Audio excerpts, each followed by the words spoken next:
Hello, welcome to Conversations in Calvinism. I'm Dan Chapa, and joined as always by my good friend Tfan, and also our special guest today, welcoming back to the program, Jerry Duckworth, the Twitchy Theologian. Welcome back, Jerry. How are you doing? Doing good. I'm excited to be back here with you guys. I always learn a lot from you guys, and so I'm looking forward to learning more from you guys today. So it's going to be fun. Likewise. Yeah, we're very glad to have you, and you're also streaming this to your audience as well. So welcome to those from Jerry's channel as well. I guess the primary reason for this is to discuss the topic of total depravity and specifically review the conversation, Jerry, that you had with Warren McGrew on the Idol Killer channel this past week. For starters, I guess maybe we should just start with the high-level, big-picture thoughts on that discussion. But that's definitely the purpose for this episode. So I guess with that, maybe we could just go around and just kind of share kind of the 50,000-foot level view of what happened in that discussion. My selfish interest in this is that in 2 days I'll be debating a provisionist on original sin. So it fit really, really well with my debate preparation for that debate. And so I was very glad to hear you have this dialogue, and really it brought out a lot of the key points of disagreement between the two sides. I don't know for sure if my debate opponent exactly lines up with your dialogue partner, but I think there's some overlap, and ultimately it's a very important topic that it's been you emphasized. It's been a part of the Christian church as a major doctrine. The doctrine of original sin has been there, and it's been a major doctrine for a long time before the Reformation. There are Reformation contributions to the discussion of the doctrine for sure, but that the doctrine itself, is not unique to the Reformation. It's an important and broader concept. It's not unique to Calvinism either. Dan famously is not a Calvinist, but does hold to original sin. One thing, well, I don't want to get too much into detail, so I'll yield back the mic. Sure. I'll just chime in with so just a big picture of the discussion. Jared, I thought you did an excellent job. You did an excellent job of sticking to the scripture and going back to the scripture, which is our foundation, our source of truth. So I appreciate that about you and your approach.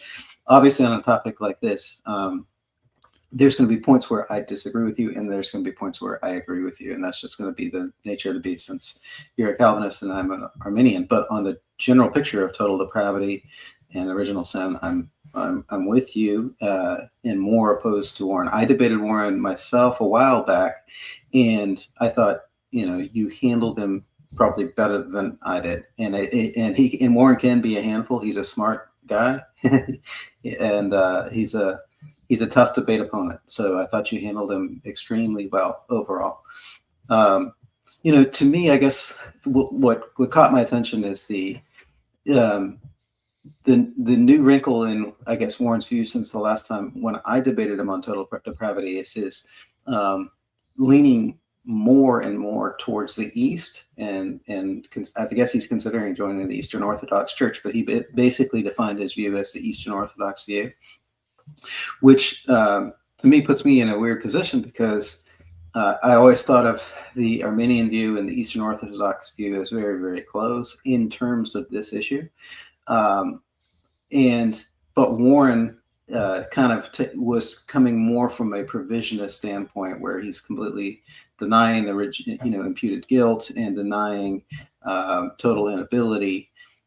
So it really becomes a challenge to suss out exactly Warren's position. And I thought you did a good job of coming through that. Maybe we'll take a look more at that tonight.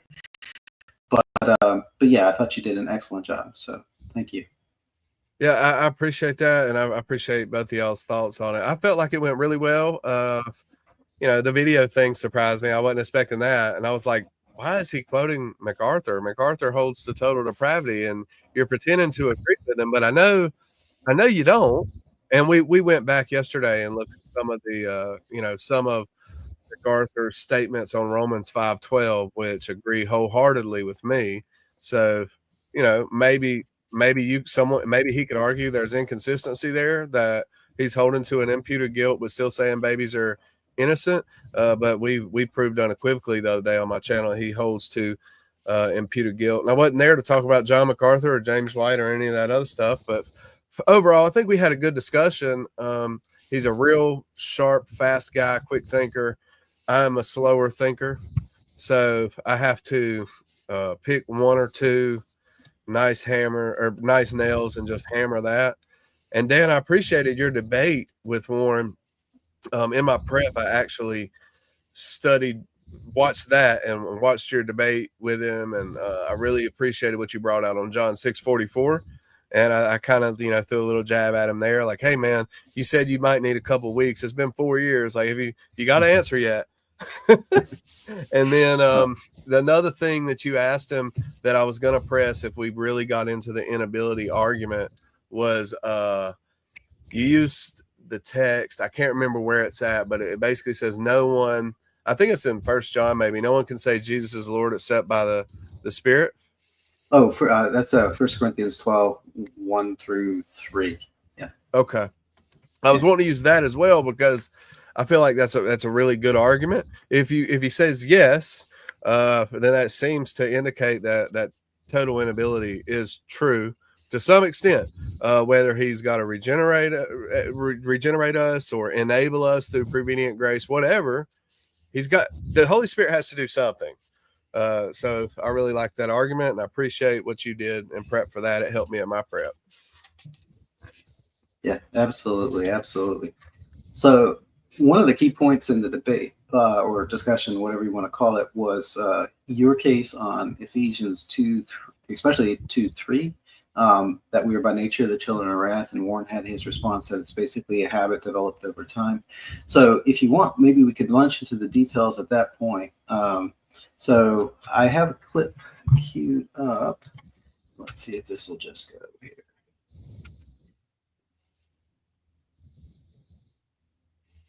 Yeah. Oh, sorry. My 5 hours later. yes, I'm lagging. If you're having issues, I can also load it up if you want. I just need to. However, hey, mate. Okay.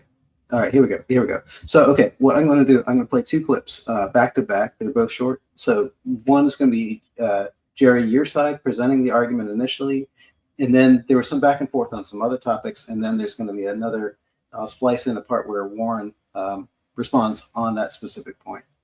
So here we go.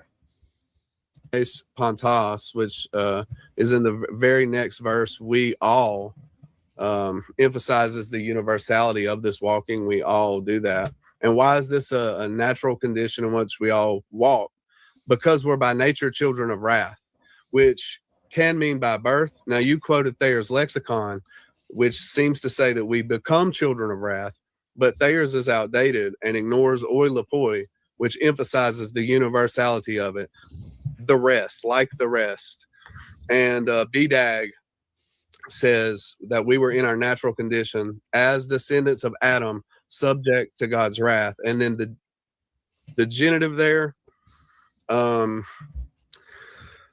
them, we too all previously lived in the lusts of our flesh, indulging the desires of the flesh and of the mind, and were by nature children of wrath. That that genitive there is a genitive of destination, according to Daniel Wallace and a bunch of other big scholars. We're children destined for wrath, and by nature means by birth. It's an inherent or birth-given quality, not acquired behaviors or something that comes about as a result of one's behavior. And that can be proven by doing a simple word study on everywhere that Paul uses that word. I think it's fuse, something like that. I'm going from memory, but everywhere he uses that word, it's something that's inherently true to the individual. For instance, Romans 1:26, for this reason God gave them up to dishonorable passions, for their women exchanged natural relations for those that are contrary to nature. From birth, it's genetically, biologically true that man is made to be with woman.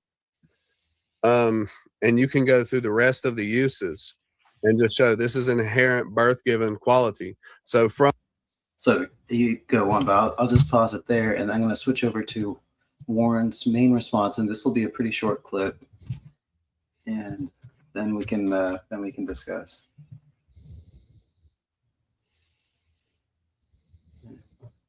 And we're by nature children of wrath, just as the rest. Now, nature, again, here, this is something where we develop it by a mode of habit, routine, and this is actually more in keeping with the rest of Scripture. Let me pull this up here, sorry.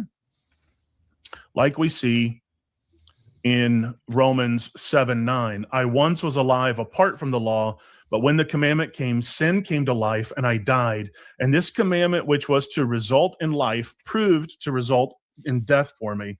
For sin, taking an opportunity through the commandment, deceived me, and through it killed me. So we see in Ephesians 2 that he is following after the lust of rebellion by following the devil. And this commandment, which was supposed to result in life, killed him. So why is he dead? Because of the sins that he's in? Is that his ontological state when he was created? No, because he once was alive, and then he gave in to those, and therein fell into rebellion like the rest of mankind, and developed a nature in bondage to those sins, and it just began to spiral out of control from there and become ever the more hopeless. All right, so I'm gonna cut it there. So if I could just try to nutshelize the differences that I'm hearing here.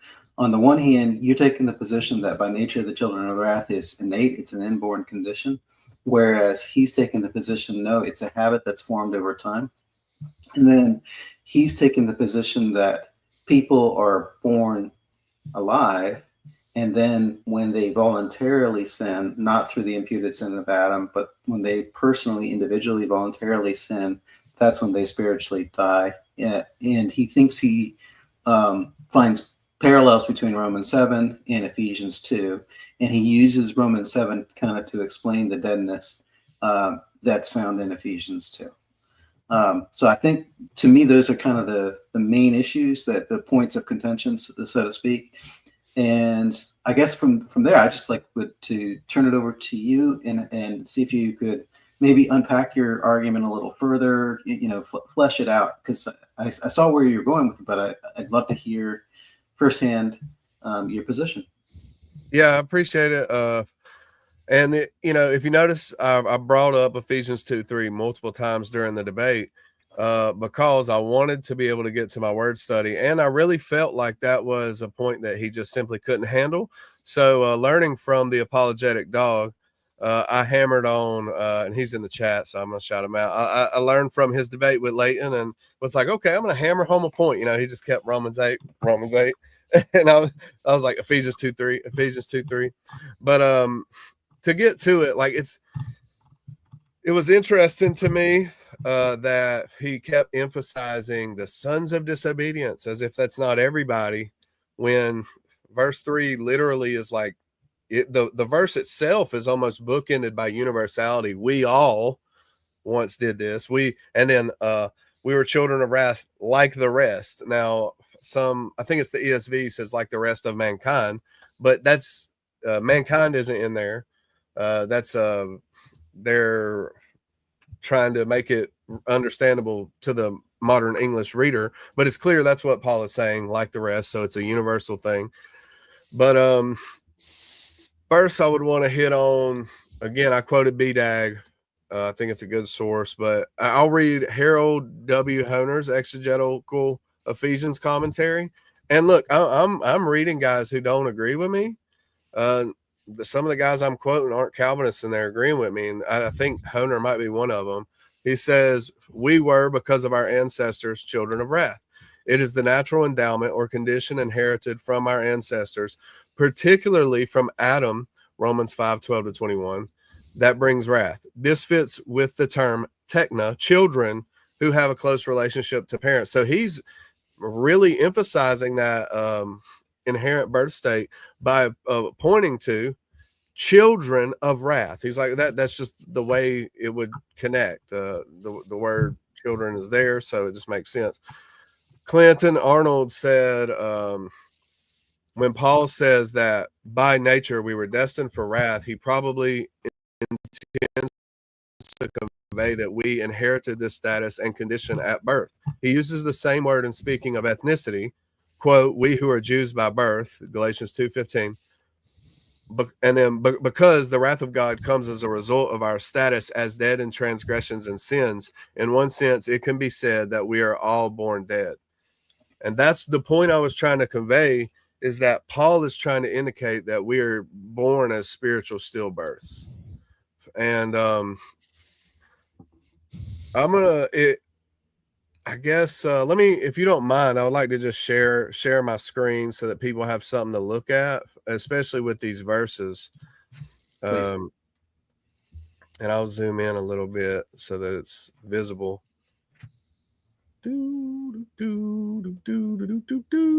All right. So I looked up, and then just so people know, when you're doing a word study, I encourage people see where the word is used in the book first. How is Paul using this word nature in the book? Like, the study the Greek word. Where is he using it in the book? If you don't find it there, study in the Pauline corpus and see how he uses it overall. If he uses it consistently one way, he's probably using it that way there. Now, yeah, we'll stick with that, because my example might bring disagreement between us three. I was going to use Cosmos an example and John, but because he uses it in multiple different ways, but I think you'd agree. But well, instead of going there, why don't we distract ourselves with the file name you got here? Destroy the idol worshiper. Your file names go hard, Twitchy. yeah. All right. Anyways, please carry on.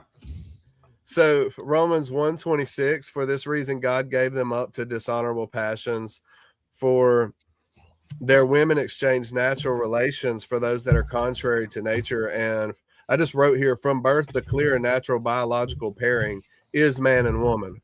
Now, of course, you grow into that over time, but these biological realities are inherent from birth.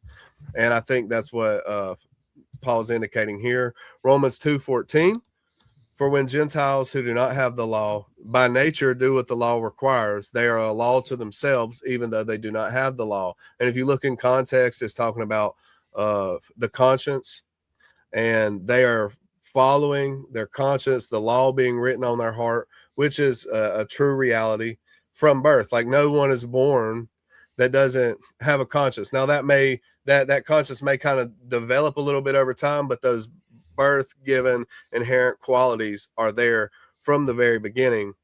And I'll explain why I keep emphasizing that in a moment. Romans 11:21, for if God did not spare the natural branches, neither will he spare you. As a Presbyterian, this is like, yeah, this is clear. Israelites were born into the covenant. Romans 11:24, for if you were cut from what is by nature a wild olive tree, so the Gentiles, they're born outside of the covenant, and grafted contrary to nature into a cultivated olive tree, how much more will these, the natural branches, the Jews who were born into the covenant, be grafted back into their own olive tree? 1 Corinthians 11:14, does not nature itself teach you that if a man wears long hair, it is a disgrace to him? Females genetically have longer hair, it seems. That's like basically Paul's argument, 1 Corinthians 11, according to my understanding of it. And even though that is a very tough passage, but I think biologically, inherently, women tend to more naturally have long hair. I mean, of course, men have long hair, can have long hair too, but it's just more natural for women. Then Galatians 2:15, pretty clear. We ourselves are Jews by birth and not Gentile sinners. And Galatians 4:8, formerly when you did not know God, you were enslaved to those that by nature are not gods. So my point is here, by very essence or being, they're not gods. What they are inherently is not gods. And then I'm emphasizing this, that the nature is a quality from birth. Can it grow and develop? Sure. But the essential characteristics are there from birth. In other words, you don't grow into the nature grows out of you. So to apply that to Ephesians 2:3, if the genitive of wrath indicates destination, a person destined for wrath, then that means our destination is inevitably wrath unless something changes. So can our depravity increase? Sure. I mean, we see that in Romans 1. God gives people over. Their depravity is increasing, but the characteristics and qualities of depravity are already there at birth. And inevitably, we're going to walk in them because that's why we are. That's what we are by nature. So my point is Ephesians 2:3 is pointing us to Ephesians 1, the state there, that participle, the present active participle, you being dead. And it's saying that's true from birth. And that's why you live in the sphere of sin. Now regarding original guilt from the Greek alone, I think it could possibly go either way if there's no cross-referencing. But in light of Romans 5:12-19, we can determine that this text not only affirms the sin nature being born spiritually dead, but that it also affirms original guilt. That's my argument. And I was really wanting to get to more of that, but I felt like he was trying to move on rather quickly, to be gracious. If y'all could maybe add y'all's thoughts, or I'm happy to chime in. I did a quick. I like that approach. Look how the word is used elsewhere, and in this case, the way that it's used partly depends on the declension. So I looked for dative uses, and I located 4 uses with the dative singular feminine of nature here. One of them is Romans 2:14, which is that the Gentiles which don't have the law do by nature the things contained in the law. On this one, if someone's going to try to argue that it's by habit that they do it, it might be hard to it might be hard to persuade that that's if someone's insisting it has to be that meaning, it's hard to kind of definitively prove that that's wrong. But I'll tell you the other option. The other 3 cases are Jews by nature. As you said in the translation you used, it's Jews by birth. But Jews by nature, it's definitely not that they habitually became Jews.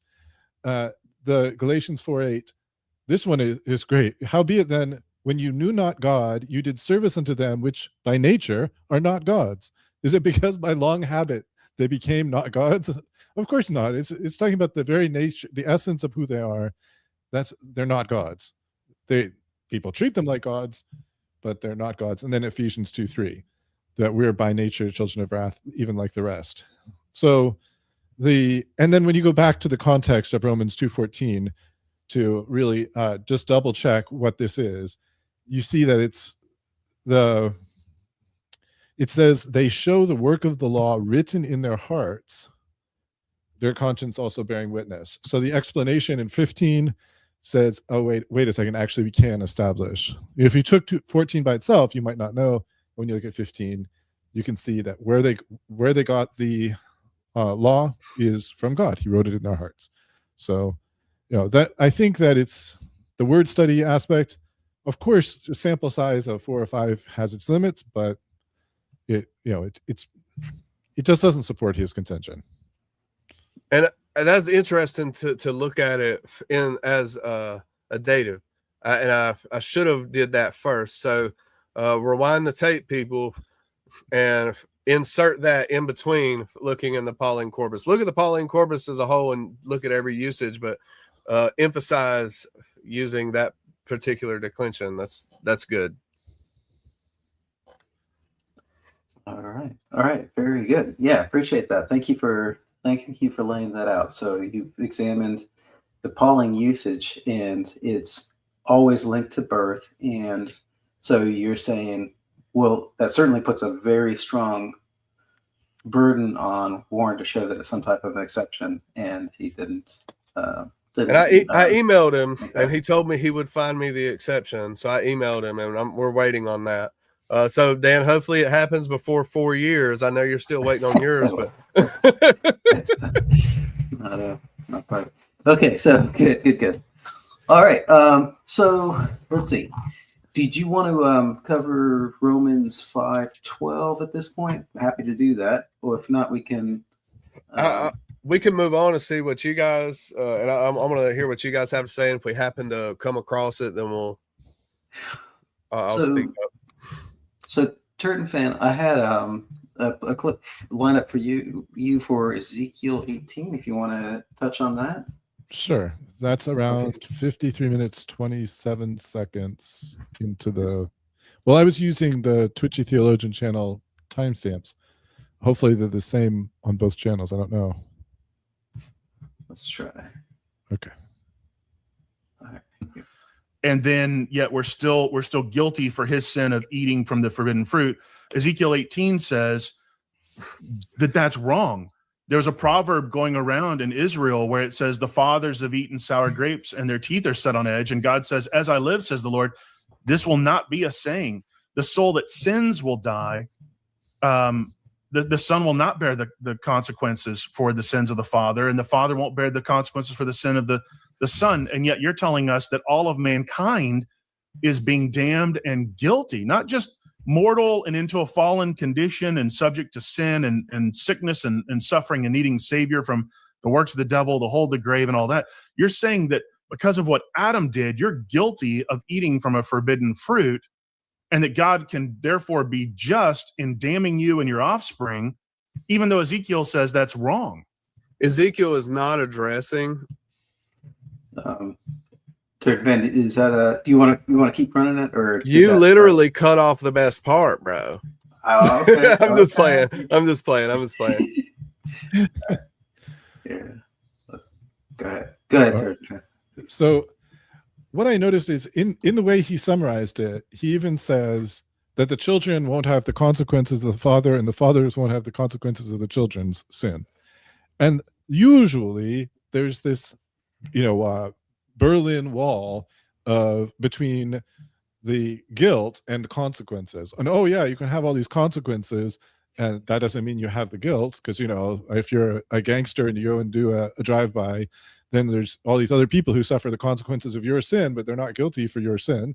They suffer the consequences, yes, but they're not guilty. So they try to draw this huge line. The problem is, first of all, I mean, even the way he just characterized it, I don't know if it's the translation he's using or if it's, I'm not sure the reason why he mentioned consequences specifically, if it's that translation.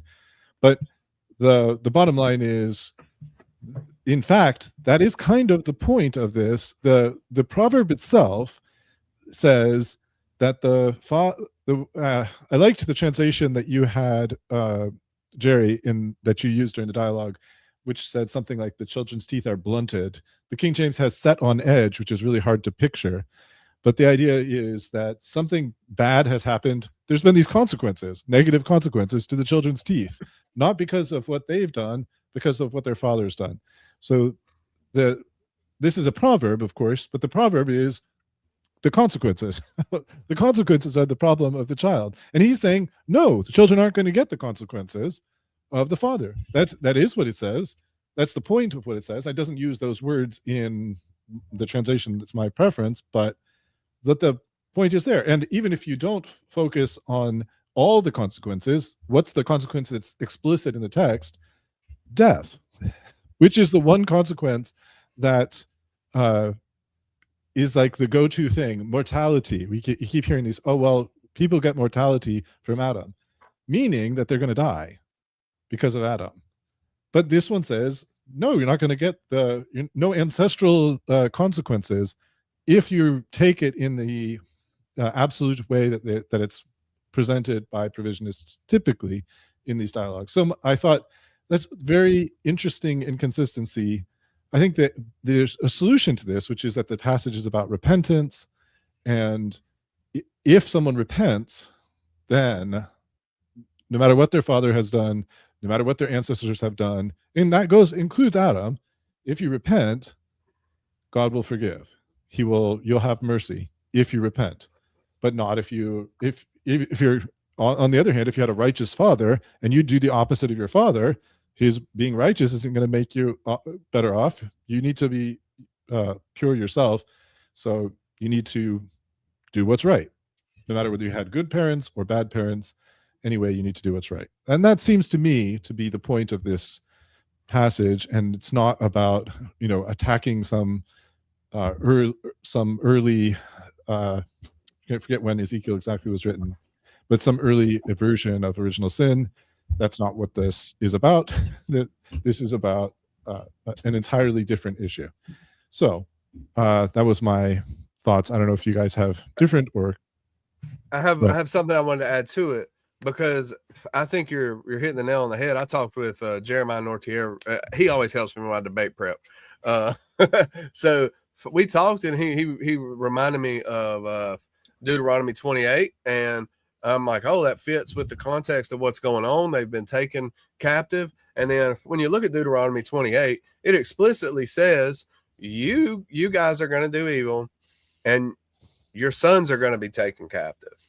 So like there is the fathers have eaten sour grapes and the children's teeth were set on edge. There is this these covenant curses that they're undergoing, but God seems to be saying, like, it's not your father's fault. It's actually your fault. You guys are sinners and y'all need to repent.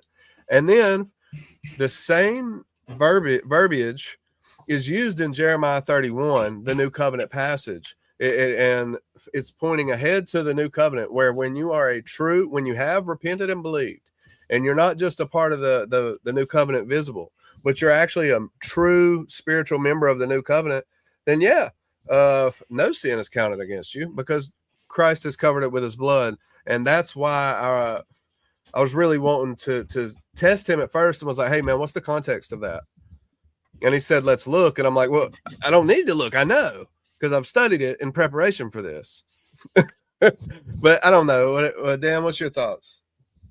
Yeah, I think I agree with the overall point. So, Turkfan, I think what I was hearing from you is, I think the first and foremost point is that it's inconsistent for Warren, because provisionists have generally admitted ancestral sin results in a consequence for mankind, including mortality, in an inclination to sin. And Warren here denied an ancestral consequence of sin based on Ezekiel 18. So it seems like even if he's right, then he just took out one of his main positions as far as the baseline for provisionism. On the other hand, if Warren were to change up his position and say, no, whatever, let's say he said, well, I misspoke. Well, there's a downside there too, because let's say he said, oh, sorry guys, I didn't mean that Ezekiel 18 is taking out consequences. What I really meant is children can't be punished for the sins of their fathers, not just like some type of natural consequence or collateral damage, but it's unjust to punish a son for the father's sins. And if he said that, then the passage is teaching very clearly that death is a punishment for sin. But that's something that also he would have a tough time granting. At least in my debate with Will, that seemed to be a heavy point of contention, that Will would say, well, sometimes sin is death is a punishment for sin, but not always. Most of the time it's not. And I think Warren would be in a similar position. And the reason why he does is because penal substitution is quite simple. The wages of sin is death, and Christ died for us. But since Warren denies penal substitution, he may join Will in just denying that death is a punishment for sin. So he's in a catch-22. He either has to knock out the basis of provisionism and say, well, not even consequences can pass from fathers to sons, or if he grants that it is a punishment, then he's put himself into a straitjacket in his trying to deny PSA. Yeah, and he said in Romans 5:18 that and 19, where the many were made sinners, and by the one man's offense many were condemned. He said that the condemnation there was mortality. So they're still experiencing a punishment. I don't know how you would translate condemnation. If you're wanting to say it's mortality, it's still a punishment according to just the meaning of the word. And so he kind of climbed out on a limb and then sawed the branch off while he was sitting on it. Yeah, that's right. That's right. Okay, so I guess let's switch gears once again. So I wanted to actually start with Warren's definition of ancestral sin, and maybe this will actually, I'm sure this is going to get into his alignment with Eastern Orthodoxy. But let me pull up a clip, and we'll go through it, and then discuss it, I suppose.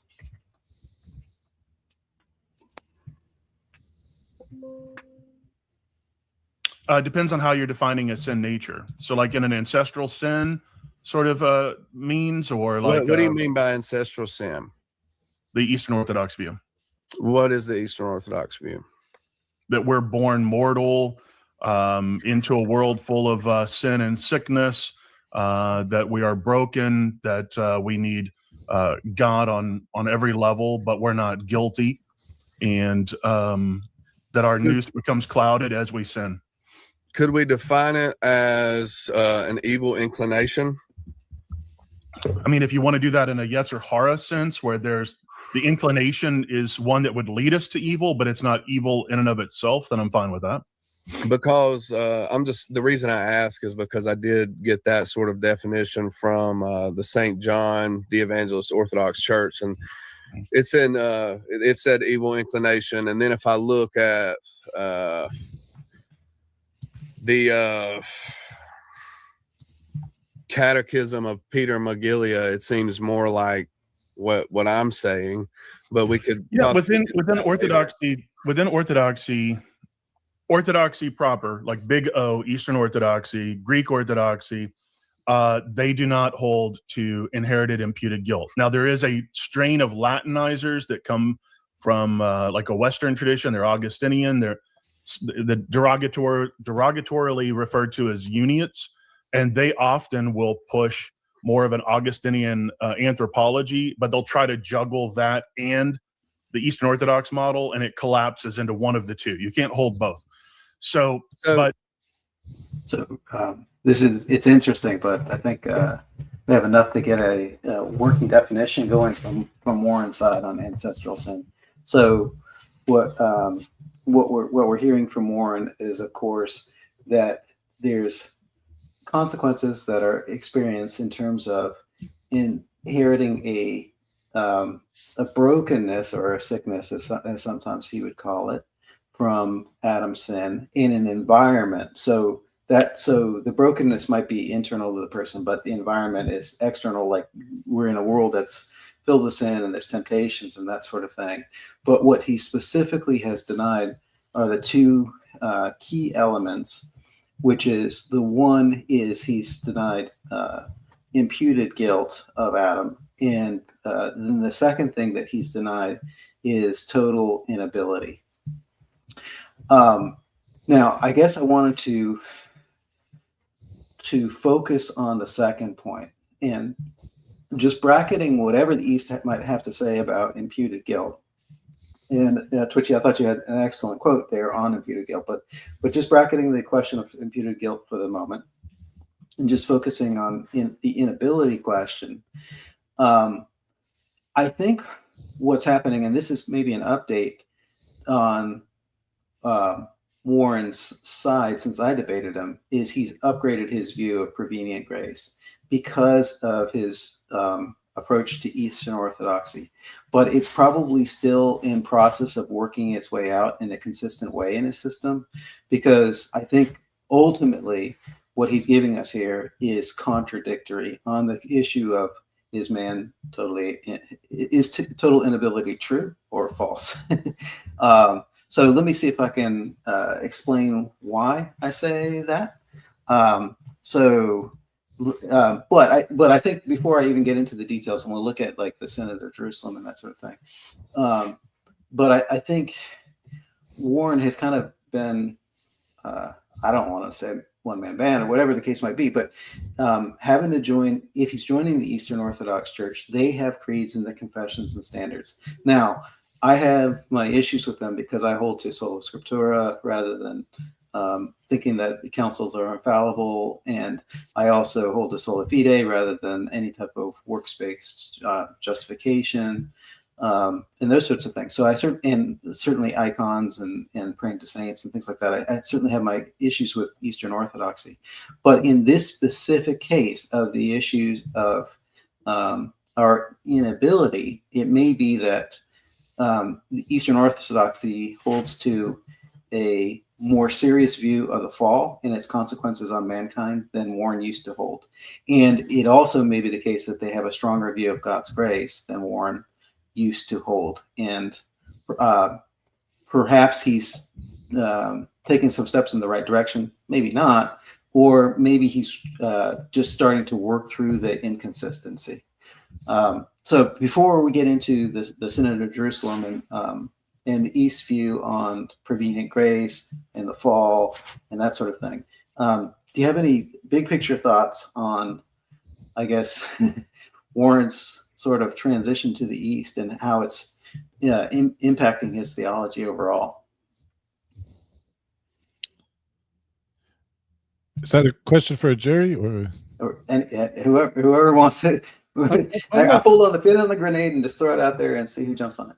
I wanted to make a couple of observations about the way that the presentation that we just heard, where what he saying that someone's born into a world of sin and sickness, that's Jesus. Jesus was born into a world of sin and sickness. The way that he defines Yetzer Hara, just meaning a perfectly fine proclivity that could lead to sin if you don't control it properly.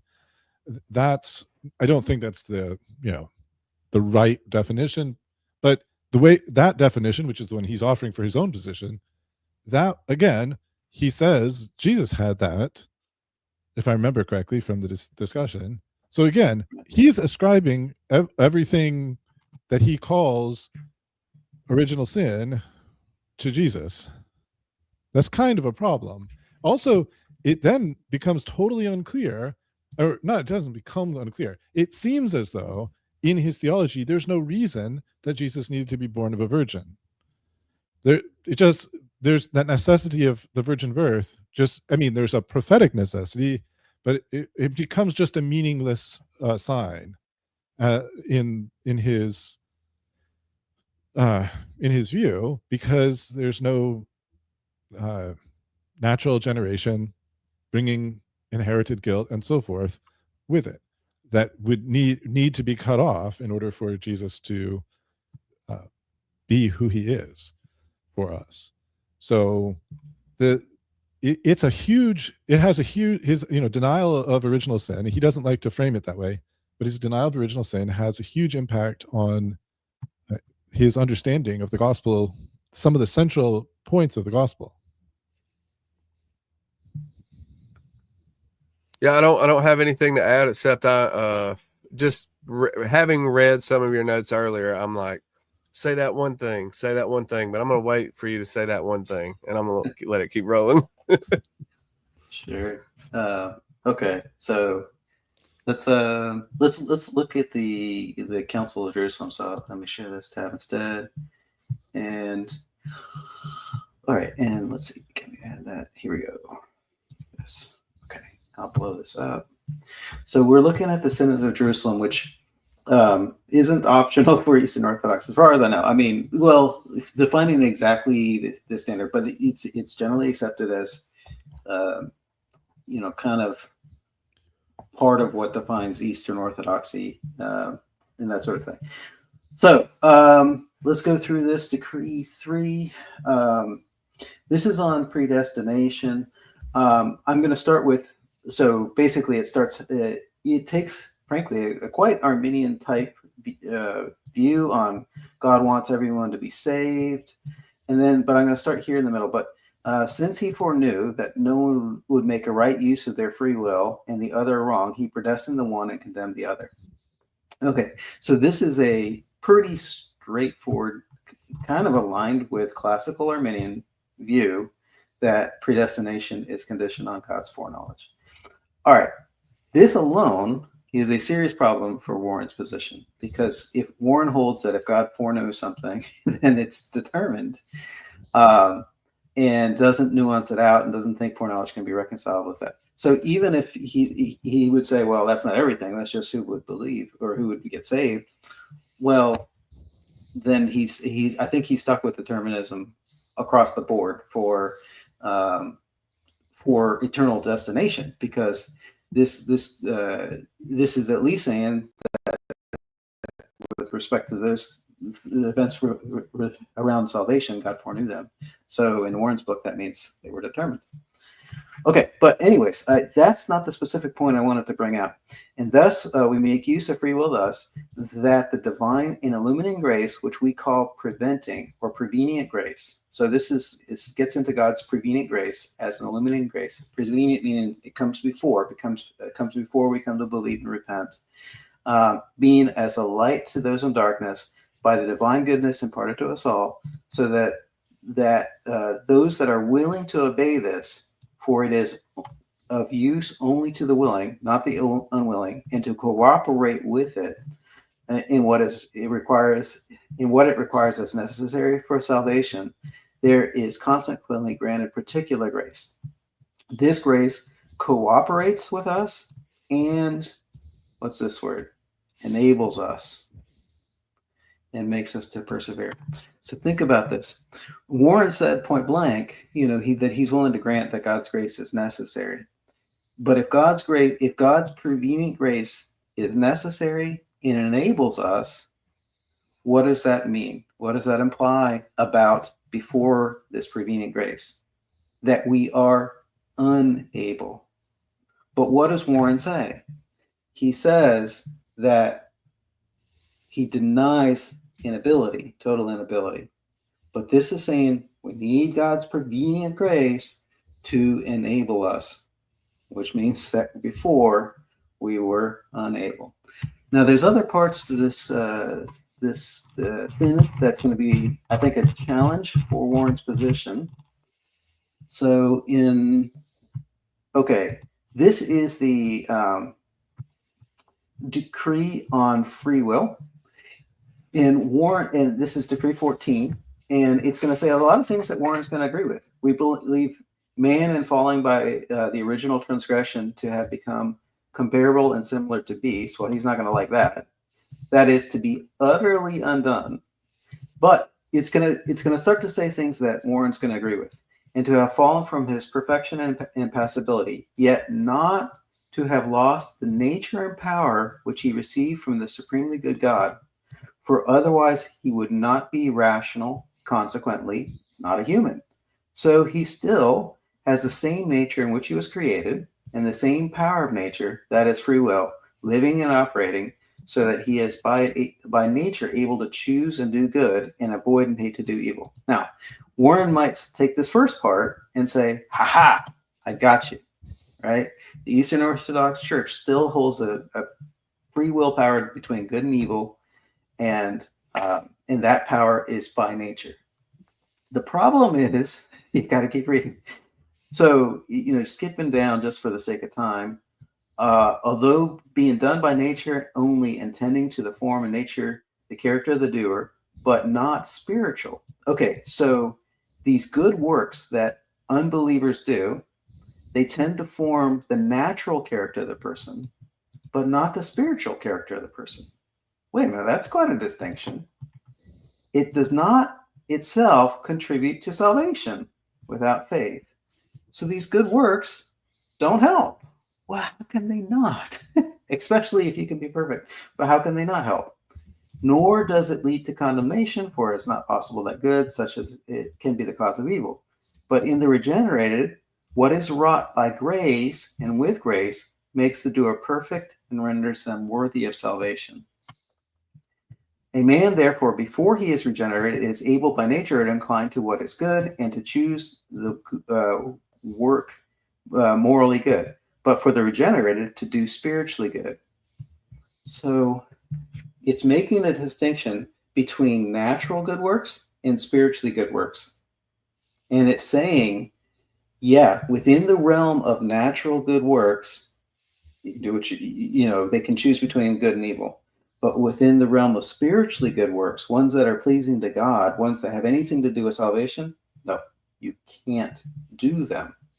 Not without regeneration, not without the power of the Holy Spirit. But again, this is an inability. Why can't an unbeliever do spiritually good works? It's because they don't have the grace of God. And then in 16, let's see what I wanted to cover in subject to eternal punishment. Okay, so 16 is on baptism, and it's specifically going to get into the subject of infant baptism. So here's what Decree 16 says. And since infants are men, and as such need salvation, needing salvation, they need also baptism. And those that are not regenerated, since they have not received the remission of hereditary sin or ancestral sin, but here it's called hereditary sin, are of necessity, what is this? Subject to eternal punishment. Now, what is this word punishment? Would you punish somebody that's innocent? Right? And we had this whole ball gate, right? Well, this is ball gate. It is saying that unless an infant is baptized, they're subject to eternal punishment, not eternal consequences, punishment. And consequently, cannot, without baptism, be saved. So infants are unsaved and subject to eternal punishment. So how is Warren avoiding his own ball gate? If when Twitchy asks them, what's your view of these issues? And he says, oh, I take the Eastern Orthodox view. Where's the consistency? All right. I'll pause. So I'll put a little asterisk next to this, which is my recollection is that, first of all, this, as you said, this is a council of Eastern Orthodoxy, and recently in 2017 it was given pan-Orthodox authority, which is not quite as high as an ecumenical council, but it's very high authority. On the other hand, it seems as though there's some degree of freedom within Eastern Orthodoxy not to agree with everything that's in here, because, as an example, it seems like the Russian Orthodox don't accept what it has to say about the canon of Scripture, and they follow essentially the Protestant canon. So, and that's the biggest section in population-wise. That's the biggest section of Eastern Orthodoxy. So, I think to say that something is the Orthodox position, and then we have an actual council. Now, granted, as well, that this, from what I recall reading, this council is prompted by French Jesuits going there and saying, you guys got to do something to stop the Reformation, and helping them draft what they drafted, so that it does sound like a Roman Catholic document, and it doesn't necessarily reflect traditional Orthodox terminology and language and so forth throughout. So, if someone wants to make those objections, fine. But even after you make all those objections, you have to wrestle with the fact that it's not been condemned recently by Orthodoxy. It's been granted pan-Orthodox authority recently by Orthodoxy. And it had, it's not to say, oh, well, that's just the Uniates, and they're kind of this like looked down group of guys who really don't know what they're talking about, and they're inconsistent and so forth. And maybe there are divisions in Orthodoxy, and maybe there are some people who don't agree on all these points, no doubt. And I can't say that there's absolute unity of mind about things in Orthodoxy the same way there is, in principle at least, in Roman Catholicism, because of the different authority structure of Roman Catholicism. But I mean, the bottom line is to say, that original sin, in the sense that you've just described, that we've just talked about, isn't an Eastern Orthodox idea. It's just, come on.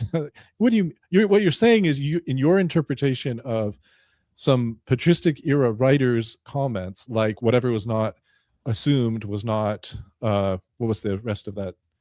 Was not restored or redeemed. So you take a maxim like that, and then take it the way you want to take it, and then ignore all the rest of the history of Orthodoxy. That's not the most ideal way to do it. And I think if we had an Orthodox guy on here, he'd say you also have to look to like the writings of the saints, and you have to look and see like what what's the guy's name of Shanghai and San Francisco as a recent Russian Orthodox saint, wrote a lot of theological material. You have to look and see what he says. But when you do, you're probably going to find out that he's affirming the original sin, even where it sometimes starts to run into Roman Catholic views on the Immaculate Conception of Mary, because they're too strong on original sin for certain Roman Catholic doctrines. But that ultimately you have to. I'm not impressed by just hand waving claims that the Orthodox have some view that is ancestral sin distinct from original sin, when you can, as you've just done, document exactly things like the children have to be baptized. Why do they have to be baptized? And the answer is, if you go back, it's for the remission of sins. What sin is that? Well, in this case, it's explicit in this particular document that it's original sin. That's a sin that has to be remitted for infants. So, yeah. And I kept, I don't know, when I was asking him the questions, define it, I was really wanting him to give me a source, because like I had multiple sources that are saying the Eastern Orthodox Church teaches opposite of what you're saying, or at least has throughout history. Again, I would say it's probably a mixed bag from the people I've talked to, present day Eastern Orthodox people, and then what I read historically, and then read the saints. Well, Augustine's still a saint in the Eastern Orthodox Church. I will read Augustine. I will agree with him. But I wanted a definition, because like I quoted the Catechism of Peter Magillo, which seemed to agree with me, and again affirmed the Synod of Jassy 1642, Synod of Jerusalem in 1672, and he was, I don't know, he kind of hand waved it, but I still would love to get a source for his definitions. Absolutely.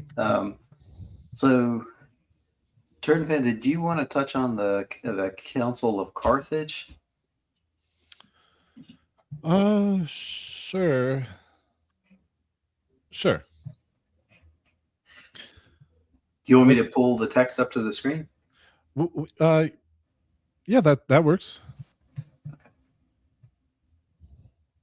This, I mean, the prompt for mentioning this council is, I mean, there's multiple reasons to bring it up, but one of the reasons is because, as I recall, there was some kind of little jab or something asserting, hey, you're some fraction Pelagian because you took a position about Adam, and that would be canon, I think 120, but I don't know. So if I recall correctly, what it was, and this really shocked me, but it basically, Jerry, you affirmed that Adam wouldn't have died if he never sinned. Right. And then Warren called you a Pelagian because you said that. Yeah. And that, right. That was off by 180 degrees. 1/14th. I think it's 0 for 14. Yeah. But anyways, go ahead, Turnpen. But okay, so it's in the 120 numbering is from another Eastern Orthodox source, one of their kind of, it's not exactly a systematic theology, but it's called the Rudder or Pedarian. It's one of their kind of manuals of theology. But anyway, in this particular in this enumeration, it is canon 1. It's a great place to start. It's the oldest canon in the book. It says that whosoever says that Adam, the first man, was created mortal, so that whether he had sinned or not, he would have died in body. That is, he would have gone forth of the body, not because his sin merited this, but by natural necessity, let him be anathema. That this has all sorts of implication. This canon has implications against the evolutionists.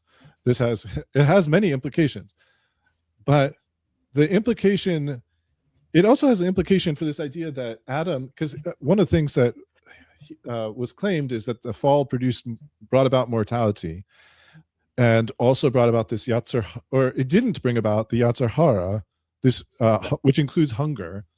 So why is Adam hungry if his body is incapable of needing food in order to live?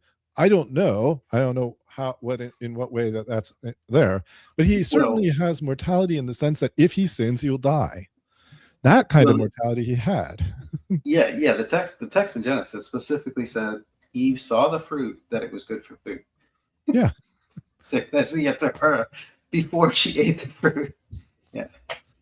Yeah. Anyway. So now, if that's in his definition, now in typical rabbinic ones, it's some kind of inclination towards evil, like a selfishness, and selfishness can drive capitalism, but it's not the that doesn't make it good, even though it might be a good result from it. But I'm sorry, go ahead. I didn't mean to interrupt you, Jerry. Oh, no, I was actually just saying thank you for pointing that out, because that's what I was trying to say. Like, I'm sourcing this, and it says evil inclination, and it doesn't just mean they're hungry. And it's funny because he's saying that the corruption that ancestral sin brings about from the original sin is the Yetzer Hara and mortality. Yet he says that Adam was mortal before the fall and had a Yetzer Hara before the fall because he was hungry. It makes no sense. So so basically what he actually is saying is we are all born like pre-fall Adam. But then he has this weird thing. So suppose that we're all born like pre-fall Adam, and suppose that he's saying, oh no, for whatever reason, I don't know why he went the direction he went, but let's say he's saying, I embrace canon 1 of Carthage. And I think if you deny it, you're a 14th Pelagian. Okay.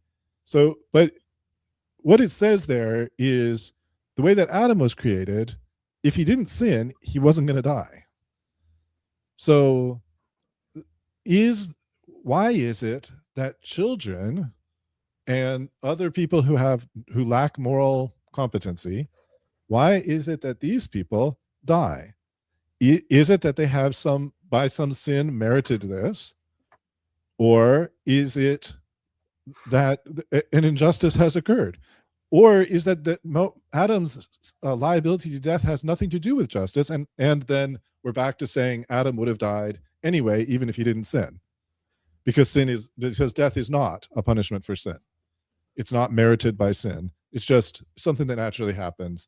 And you could point to animals just naturally die. Does that mean animals have sinned? Trees die. Does that mean trees have sinned? I mean, people can make these kind of arguments, but then the question is, so what's the whole point of this paragraph except that Adam merited death by sin? And he didn't just merit it for himself. He also merited it for us. And that means we're suffering not just some random consequence, some splash damage. We're getting the punishment that was given. He denied. Sorry, go ahead. No. Okay, so yeah, thank you. So okay, so Zonzi, this isn't possible for someone that's saying that they're holding to the Eastern Orthodox view. I don't think. How exactly? I think we actually Tfan and I were discussing it, but I think we can definitely agree that these canons of Carthage that we're about to go through are required for the Eastern Orthodox Church. And the reason why is, at least minimally, they were incorporated in the canons of Council of Trullo, which is accepted by the Eastern Orthodox Church.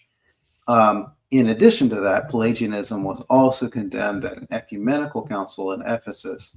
That's a piece where we're discussing a little further, but it doesn't matter. The East can't just say they can't just take these canons and set them aside.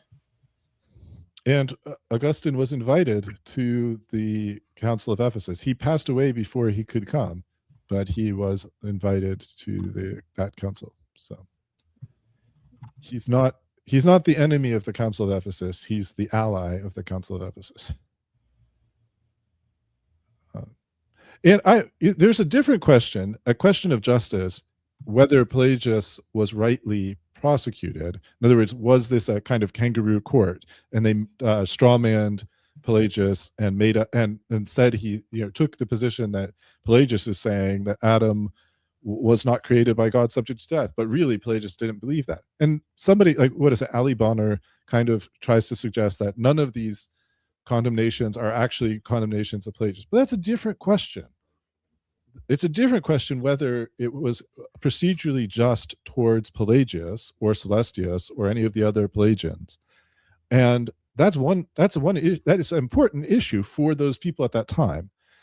But the important thing for the rule of the church at that time, and for any churches that continue to hold it, is the resultant canon. Even if nobody at the time actually denied this, it doesn't matter. That doesn't make the canon wrong just because it doesn't criticize any real person. So that's not a legitimate out for anyone to say we don't have to consider these council's canons. So I think that next canon is an important one if you want to launch into that guy. Okay, so likewise it seemed good that whosoever denies that infants newly from their mother's wombs should be baptized, or says that baptism is for remission of sins, but that they derive from Adam no original sin, which needs to be removed by the laver of regeneration, from whence the conclusion follows that in the form of baptism for the remission of sins is to be understood as false and not true. Let him be anathema. So I'll pause there before they give the scriptural justification for this, but you'll notice that's almost identical to what was in that Council of Jerusalem that you read earlier. So the point is that and this was an Augustinian argument, which was, hey, we baptize infants. Why do we do that? Because baptism is for the remission of sins. But why would we do that with children? We know that little children don't have the mental capacity to intend any kind of evil. So what sins are we remitting? Well, the only possible answer is, for him, is original sin. And this council agrees. And as you said, these get adopted by the larger church in either directly or indirectly through Ephesus or Trullo. And then the scriptural justification is Romans 5:12. Is that right? Yes. So for no otherwise can be understood what the apostle says. By one man sin came into the world, and death through sin, and so death passed upon all men, in that all have sinned. Then that the Catholic Church everywhere diffused has always understood. Well, these are always fun. Like, if you ever say something like this, that everyone has always understood it a certain way, you're just setting yourself up to have an exception found. But anyway, so there's that. And then he says, for on account of this rule of faith, even infants who could not have committed as yet sin themselves, therefore are truly baptized for the remission of sins, in order that what in them is the result of generation may be cleansed by regeneration.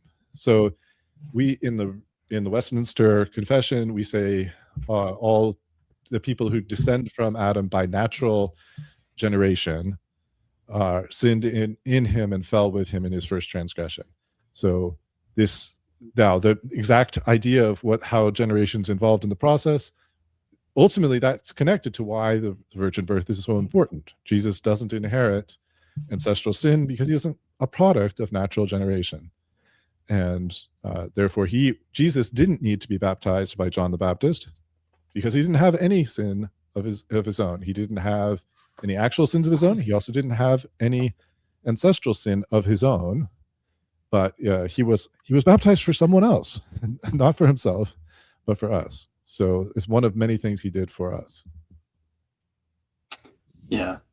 So I think it's important to note, and I talked about Paulgate earlier because this is seeming to imply, and the other council, the Synod of Jerusalem more expressly said that infants are under an eternal punishment or are subject to an eternal punishment. So that seems to imply that infants that aren't baptized that pass away would go to hell. Now, on the other hand, I wouldn't be shocked at all if there are Eastern Orthodox theologians out there that say, oh, well, there's some type of exception, like that's the normal way. But if an infant were to die on the way to trying to get baptized or something like that, then it counts as a baptism of desire or something of that nature. I wouldn't be surprised if such things existed. But even still, I think what we need to look at is, well, if this is the normal way in which infants are being regenerated and saved, then what's happening is then that means that normally they are in need of salvation from birth. But I think the core issue for Warren is going to be that the proof text. Because it's saying there's no other way that Paul can be understood. And then it quotes Romans 5:12. But according to Warren, Romans 5:12 has zero to do with, the mechanism by which we sin does not impact infants, right? In other words, he looks at Romans 5:12 as saying, well, sin entered the world and death through sin. Death came upon all men, for all have sinned. He looks at that as because all have sinned, and specifically looks at that in terms of we grow up, infants grow up until the point where they become moral agents and commit their own personal sins. And that is when they are condemned.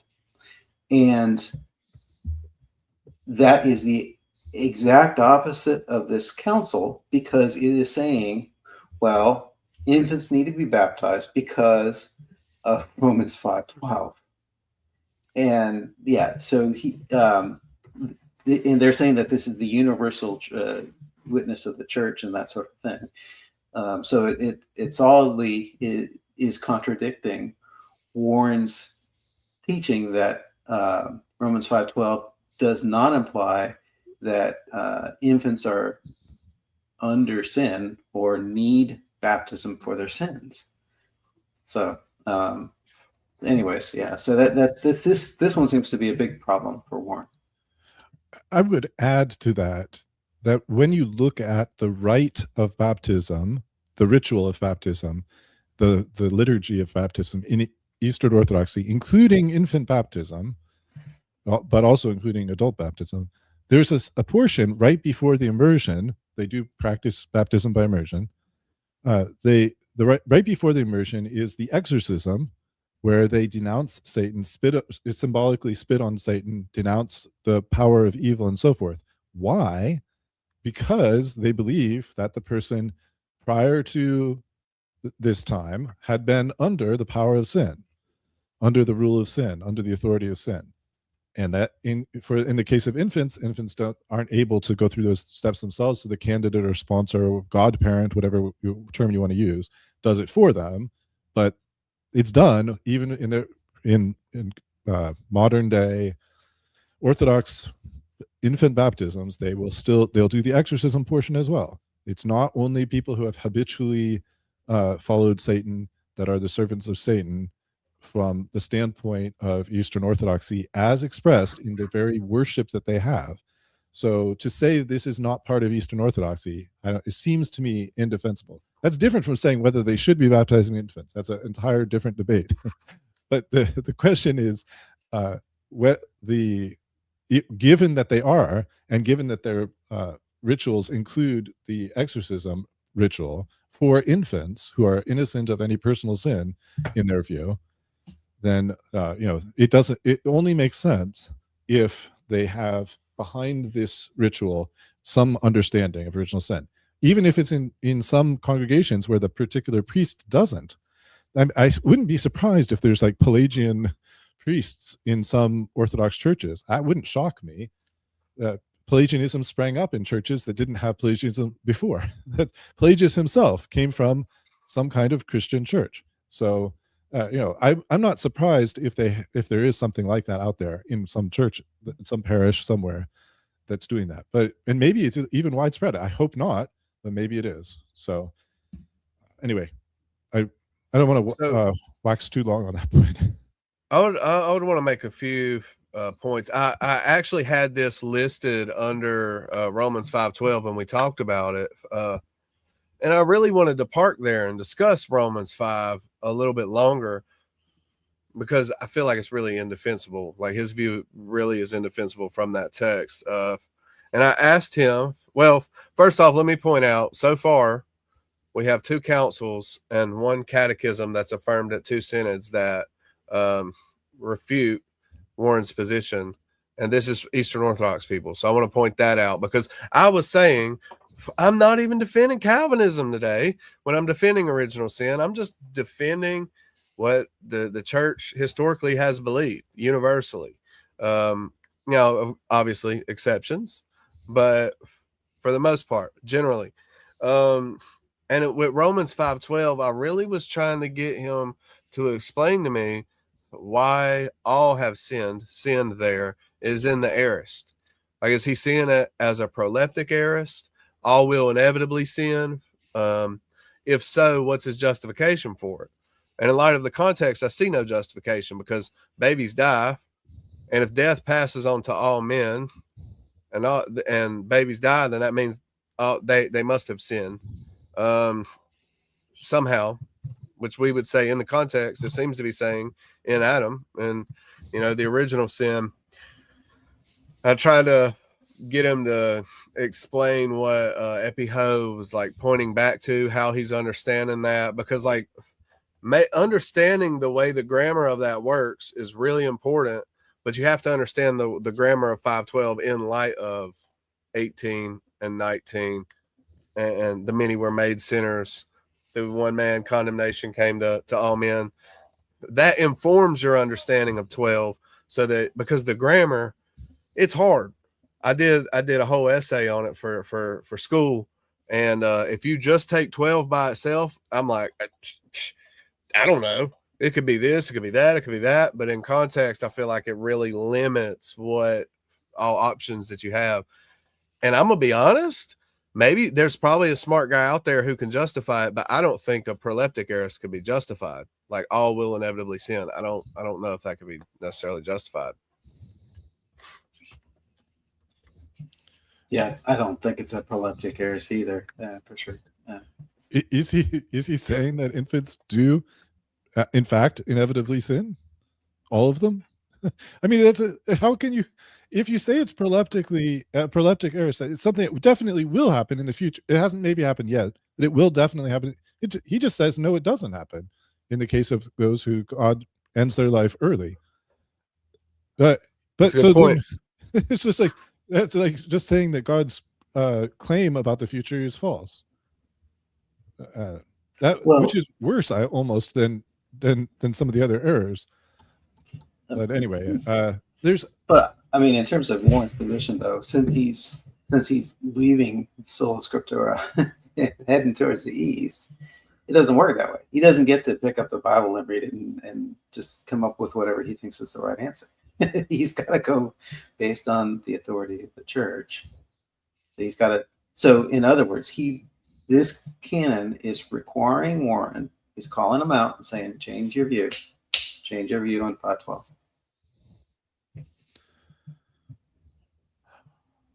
I wonder. I know I'm not gonna. I was gonna suggest one of the other items I had put for discussion, which sort of dovetails here, but I don't know if you're up for it. I know we're getting short on time, and you may have other ones you wanted to go to. So would I be feeding a fed horse if we went back to the Council of Carthage? If not, we can go on to, let's say, metaphysical possibilities. Either one's fine. Let's beat that horse a little bit, I guess. Let's get it. Okay, so let's go to canon 4, just for the sake of time. 3 is interesting too. The whole thing's interesting, but let's go to 4. Okay, so, and I'll tell you what I'm going to tell you. So what this is going to tell us is that God's prevenient grace is necessary, and not just one prevenient grace, but two prevenient graces are necessary. And the first is that God's prevenient grace has to teach us, give us information. And then the second is going to say, but that's not enough. You need God to inspire love in our hearts. And why this is so extremely relevant to Warren's position is because in the past, he's viewed total depravity as kind of like this sort of brain damage where,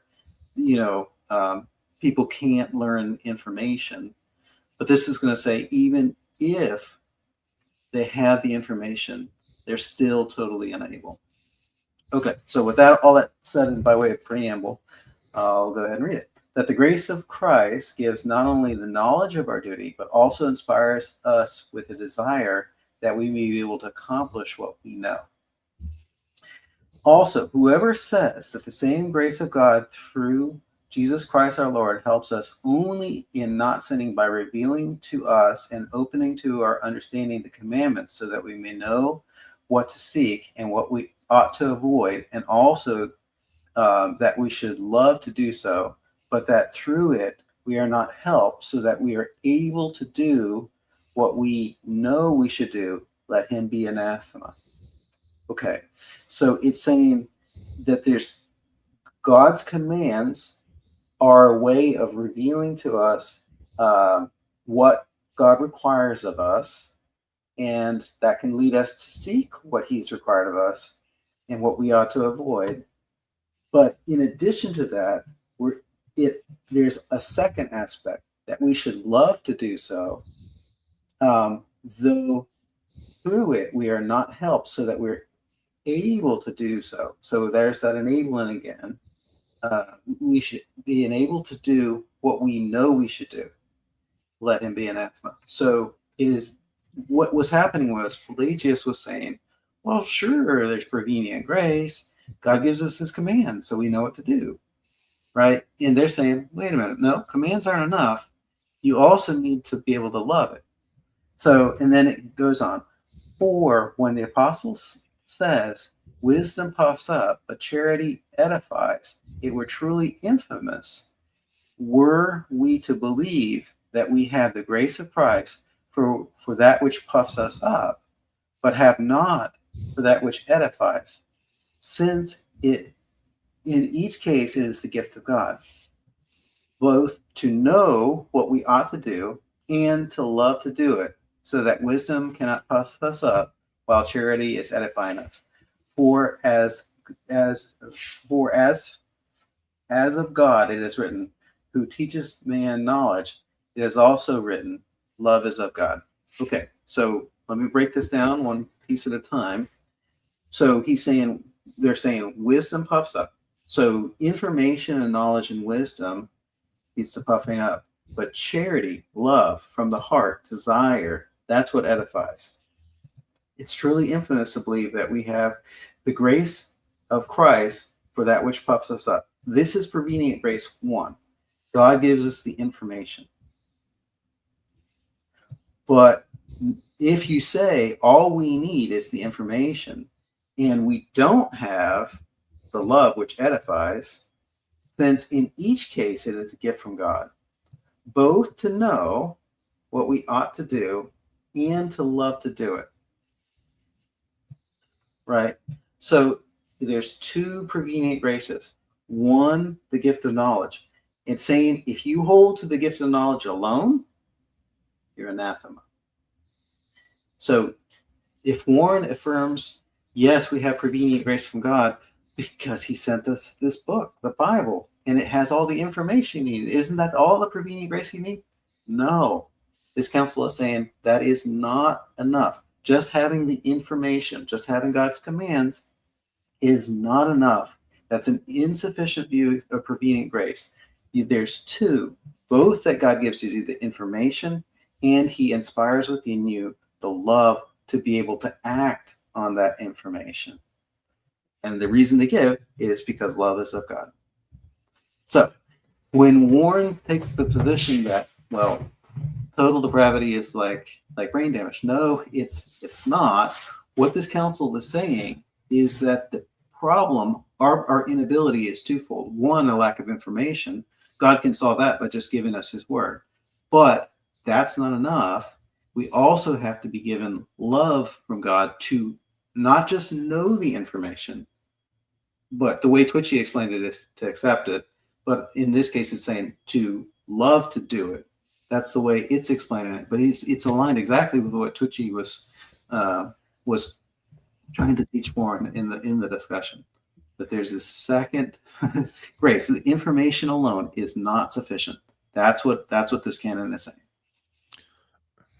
I would just tackle on to what you've said. There's a difference between having knowledge of God in the sense of the notion, and there's another level of acknowledging that what is said about God is true. So knowing that it's true and assenting to the truth of this. And then there's the fiducius, which we call faith, which goes beyond that, which is loving that it's true, and seeing it as beautiful and good that it's true, not seeing that it's true and rejecting it. And the council, as you have there on the screen, goes on to say, love is of God. In order to have the kind of faith that saves, you need to love God. There needs to be this love of God. You need to have this love, and it comes from God. It's a grace that precedes the faith, and that's not. It's not just the natural ability of man. That's the kind of the point that's made here.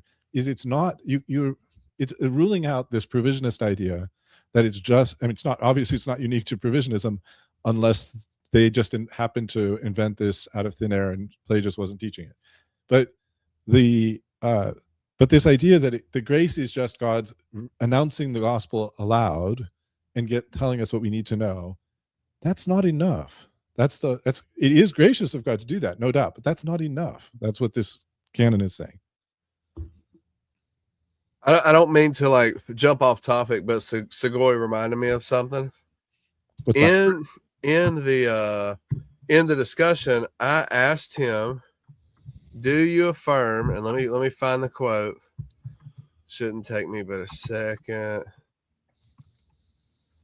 I said,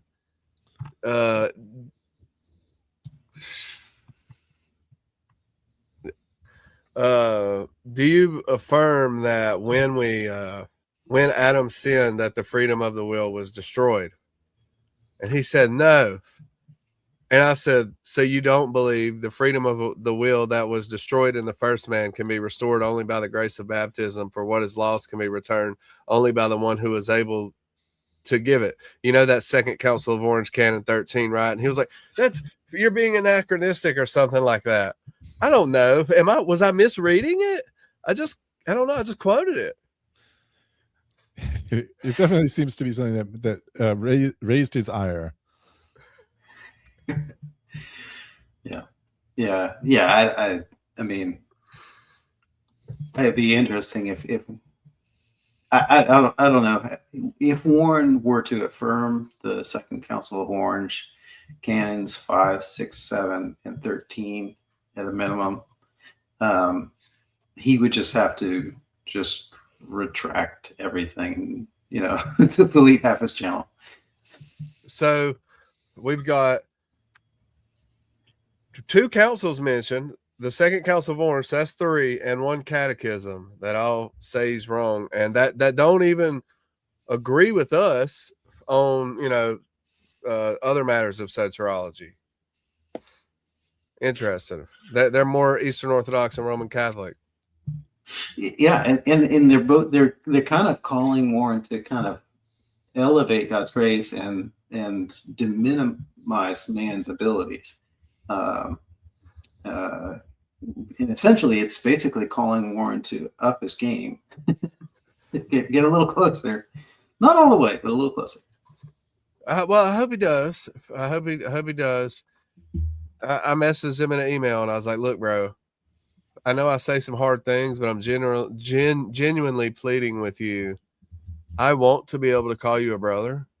Please just affirm PSA, affirm God's omniscience, and you know, at least, you know, some sort of sin nature from birth, something, bro. Like, give me something to work with here.